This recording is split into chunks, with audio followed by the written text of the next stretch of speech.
और चलिए अब आगे बढ़ेंगे मध्य प्रदेश की खबरों के साथ। खंडवा में अवधूत संत दादाजी धूनीवाले के भव्य मंदिर निर्माण की दिशा में महत्वपूर्ण पहल हुई है।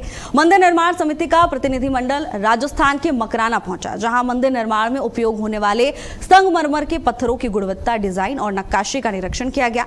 इस दौरान खंडवा सांसद ज्ञानेश्वर पाटिल, कलेक्टर ऋषभ गुप्ता, समिति के पदाधिकारी और अन्य प्रतिनिधि मौजूद रहे।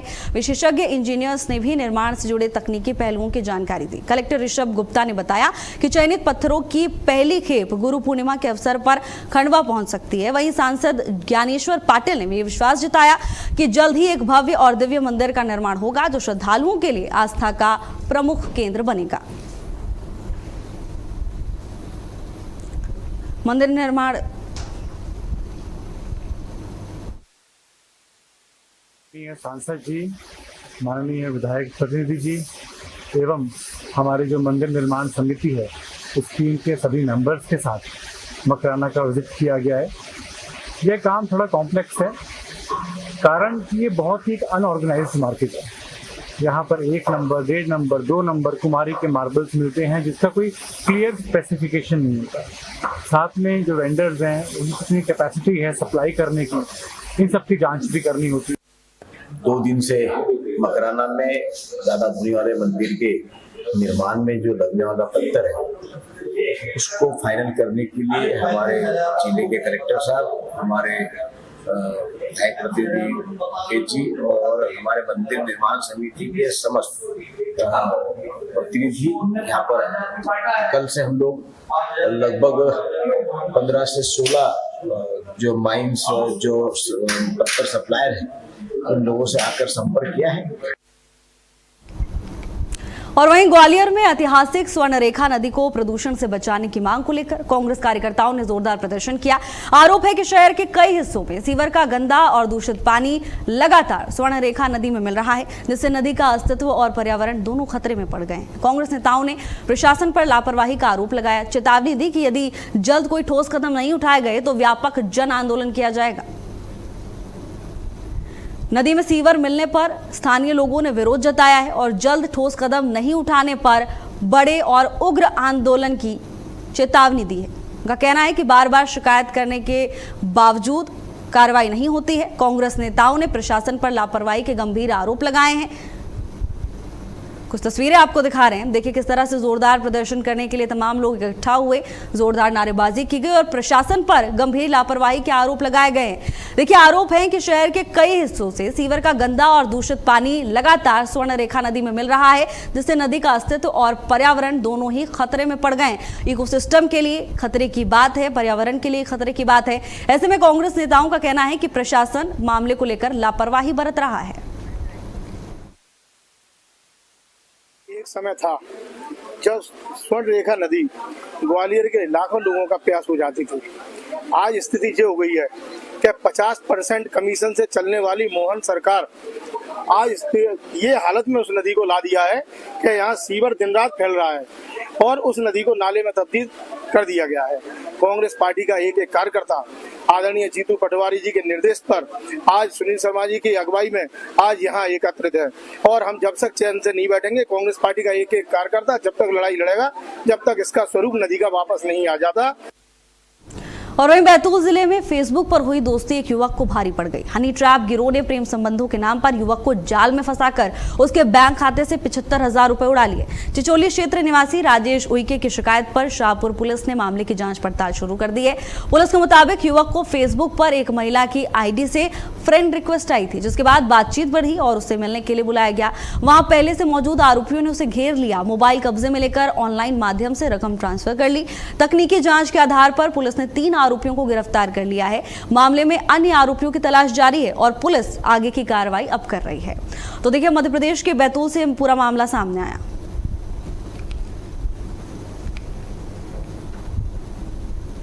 धार जिले के मनावर में लोकायुक्त पुलिस ने भ्रष्टाचार के खिलाफ बड़ी कार्रवाई करते हुए एक पटवारी को रिश्वत लेते हुए रंगे हाथों गिरफ्तार कर लिया है। आरोप है कि नामांतरण की प्रक्रिया पूरी करने के एवज में पटवारी ने आवेदक से 20,000 रुपए की रिश्वत मांगी थी। शिकायत के सत्यापन के बाद लोकायुक्त टीम ने जाल बिछाकर आरोपी को पहली किस्त लेते हुए पकड़ लिया।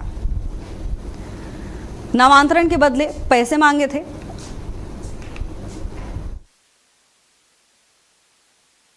निरीक्षक लोकायुक्त सचिन पटेलिया इंदौर।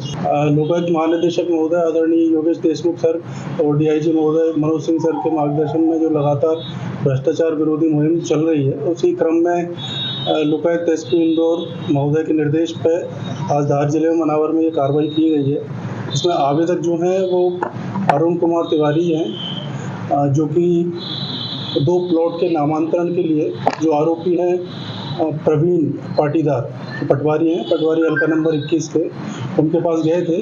तो प्रवीण पाटीदार पटवारी जी द्वारा उनके जो आवेदक हैं अरुण तिवारी जी से 10,000 रुपये प्रति नामांतरण के हिसाब से रिश्वत की मांग की गई थी।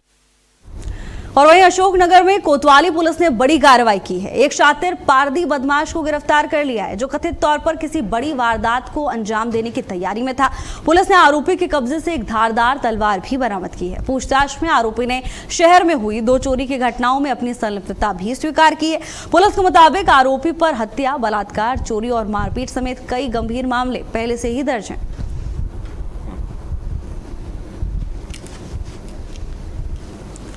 अशोकनगर में शातिर बदमाश पुलिस की गिरफ्त में है।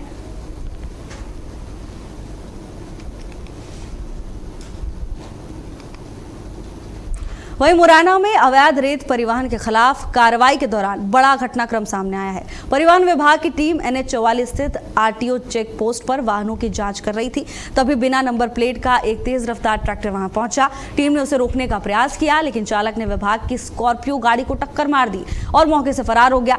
तो वहीं घटना में विभागीय कर्मचारी बाल बाल बच गए। इसके बाद परिवहन विभाग और पुलिस की टीम ने ट्रैक्टर का पीछा शुरू किया। करीब 20 मिनट तक पीछा करने के बाद ट्रैक्टर को पकड़ लिया गया। हालांकि चालक भागने में सफल रहा। पुलिस और विभाग अब इस पूरे मामले की जांच कर रहे हैं। विभागीय कर्मचारी को टक्कर मारने का मामला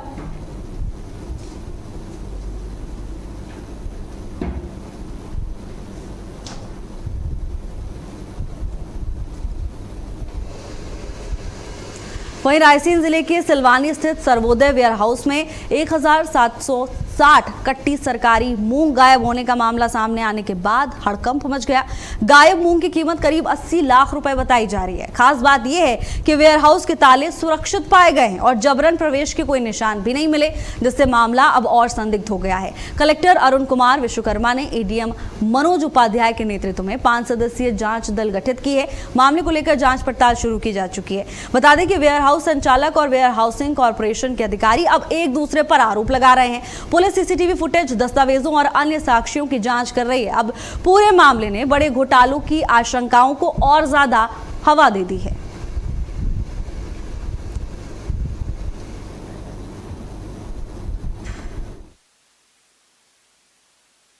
शिकायत प्राप्त होने पे कलेक्टर महोदय के आदेश से 5 सदस्यीय टीम गठित की गई है जांच कमेटी, और हम लोग सभी 5 सदस्य आज इसकी जांच करने के लिए आए हुए हैं। सबसे पहले हम लोगों ने जो आपकी गोदाम है, गोदाम का स्थल निरीक्षण किया गया और ये ध्यान रखा कि इसके पूर्व दोनों पक्षों को सूचना दे दी जाए। तो इसमें गोदाम मालिक, संचालक और वेयर हाउसिंग सभी के लोग थे। सभी के समक्ष स्थल निरीक्षण किया और स्थल निरीक्षण करके पंचनामा तैयार किया गया है। अब संबंधित सभी पक्षों के बयान आदि दर्ज करेंगे और उसके बाद निष्कर्ष करेंगे। जैसे भाई जब बीमा नहीं है और मैं चोरी करवाऊं, धोखाधड़ी नहीं कर रहा सर बीमा क्या निकल, सर बीमा निकल गया था सर। सेंटर नहीं बना, सेंटर तो पहले बन चुका, अभी सेंटर नहीं बना सर। अभी वेयर हाउस फुल है ना, बीमा भी खत्म हुआ तो लास्ट ये अभी याद नहीं है सर। प्रॉपर्टी की जानकारी तो सर क्यों नहीं रहेगी। वहीं बुरहानपुर शहर में गणपति थाना से शनिवारा चौराहे तक चल रहा डिवाइडर निर्माण कार्य लोगों के लिए बड़ी परेशानी बन गया है। करीब 6 महीने पहले शुरू हुआ ये काम अब तक पूरा नहीं हो सका, जिसके चलते इस व्यस्त मार्ग पर रोजाना लंबा जाम लग रहा है। वाहन चालक, ऑटो संचालकों और व्यापारियों को घंटों ट्रैफिक में फंसे रहना पड़ रहा है। अधूरे निर्माण के चलते सड़क सकरी हो गई है। बारिश के मौसम में हालात और बिगड़ जाते हैं। स्थानीय लोगों का कहना है कि विकास कार्यों का विरोध नहीं है, लेकिन समय पर काम पूरा ना होने से आम जनता को परेशानी होती है। नगर निगम ने तकनीकी कारणों और पोल शिफ्टिंग को देरी की वजह बताया है।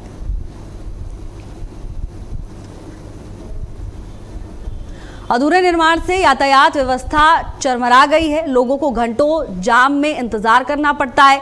स्थानीय लोगों का कहना है, ऐसे लोग जो अक्सर इस मार्ग से गुजरते हैं, उनका कहना है कि हमें विकास कार्यों से कोई परेशानी नहीं है, लेकिन तय समय सीमा में जब काम पूरा नहीं होता है तो वही विकास तबाही के तौर पर सामने आता है, परेशानियों के तौर पर सामने आता है। कुछ तस्वीरें आपको दिखा रहे हैं, देखिए किस तरह से लोग जाम में फंसे हुए हैं। निर्माण की वजह से सड़क और सक्रिय हो गई है, क्योंकि अधूरे निर्माण की वजह से रास्ता पतला हो गया है और ये परेशानी की वजह बन गया है। ब्रदर 4 काम एक साथ होने हैं। एक तो डिवाइडर का काम था, वो लगभग पूर्ण हो चुका है, उसमें सेटेलाइटिंग होनी है। इसके अलावा NHAI को वहाँ पे बिटुमिन का काम करना है, लेकिन उसके पहले उन्होंने रिक्वायरमेंट की है कि नगर निगम उसको बेस रोड का पूरा तैयार करके दें। उसे भी हमारे टेंडरों की एजेंसी तय हो चुकी है। तीसरा महत्वपूर्ण काम जो वहाँ पर है, वो जो इलेक्ट्रिक पोल्स लगे हुए हैं वो ROW के बीच में है। अगर रोड का चौड़ीकरण होना है तो उन सारे पोल्स को शिफ्टिंग पोल और DP लगी है, उनकी शिफ्टिंग होगी। वहीं मध्य प्रदेश के पन्ना जिले से एक सनसनीखेज मामला सामने आया है, जहां एक तरफा प्रेम प्रसंग के चलते एक नाबालिग युवक ने कथित तौर पर नाबालिग युवती को गोली मार दी। घटना उस समय हुई जब युवती अपने घर की छत पर सो रही थी। गोली उसके सिर में जा लगी, जिससे वो गंभीर रूप से घायल हो गई। इलाज के दौरान डॉक्टर्स ने सफल ऑपरेशन कर युवती के सिर से गोली निकाल दी है और उसकी जान बचा ली। और पुलिस ने आरोपी नाबालिग को हिरासत में लेकर आगे की कार्रवाई शुरू कर दी है। मध्य प्रदेश के पन्ना का ये पूरा मामला है, जहां एक तरफा प्रेम प्रसंग के चलते वारदात को अंजाम दिया गया। कल दिनांक 6/6/26 को शाम करीब 8-9 बजे श्रीमान पुलिस अधीक्षक महोदय के माध्यम से सूचना प्राप्त हुई थी कि एक नाबालिग लड़की जो ग्राम बनोली थाना सिमरिया क्षेत्र की रहने वाली है, उसके सर में गनशॉट इंजरी है और जो उपचार दमोह जिला चिकित्सालय में उपचाररत है। श्रीमान पुलिस अधीक्षक महोदय की सूचना पर मामले को गंभीरता से लेते हुए तत्काल मेरे द्वारा पहुंचकर पीड़िता से बातचीत कर उसके द्वारा बताई गई। वहीं पन्ना जिले के ब्रिजपुर थाना क्षेत्र के उड़की गांव में भीषण सड़क हादसा हो गया। तेज रफ्तार बोलेरो कार सरिया से लोड ऑटो और बाइक के बीच जोरदार टक्कर हुई। इस हादसे में बाइक सवार 2 लोगों की मौके पर ही जान चली गई। हादसे में बोलेरो और ऑटो के चालक गंभीर रूप से घायल हो गए हैं।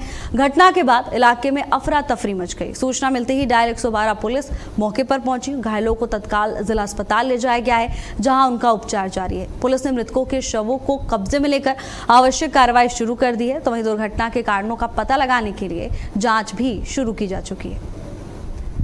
मध्य प्रदेश के पन्ना का पूरा मामला, जहां भीषण सड़क हादसे में कई लोगों की जान